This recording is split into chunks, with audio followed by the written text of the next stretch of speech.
Voici la chlamydia. La chlamydia aime entrer dans les cellules, baigner dans les fluides corporels et se montrer sans préavis.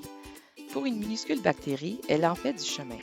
L'an dernier seulement, il y a eu plus de 3800 cas à Ottawa et on ne parle que des cas connus. La chlamydia voyage avec les fluides corporels durant les relations sexuelles orales, vaginales ou anales non protégées. Il arrive que cette bactérie se cache en douce dans l'organisme. Quand la chlamydia décide de se faire sentir, les symptômes apparaissent dans les 2 à 6 semaines après la relation sexuelle et sont les suivants.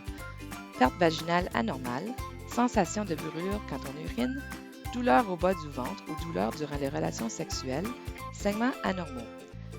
Comme il n'y a pas toujours de symptômes, la seule façon de savoir si vous avez la chlamydia est de passer un test de dépistage. Le meilleur moyen de la détecter est le test d'urine ou un prélèvement de la gorge, du vagin, du pénis ou du rectum par un professionnel de la santé.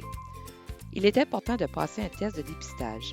Sans traitement, la chlamydia peut causer une atteinte inflammatoire pelvienne, qui est une infection des trompes de Fallope, de l'utérus ou des ovaires, l'infertilité, une grossesse extra-utérine, donc une grossesse qui se développe dans une trompe de Fallope, une infection des testicules. La chlamydia déteste être détectée parce qu'il est alors facile de la traiter. Les antibiotiques s'attaquent à elle et sont efficaces si vous respectez 3 règles simples. Éviter les relations sexuelles pendant les 7 jours suivant le traitement, s'assurer que son partenaire passe aussi un test de dépistage, se protéger. Il est possible d'avoir la chlamydia plus d'une fois, même si vous avez été traité. Rappelez-vous, pour éviter que la chlamydia devienne votre nouveau compagnon de voyage, utilisez le condom et passez régulièrement un test de dépistage. Avec ces 2 gestes simples, vous et vos partenaires serez protégés.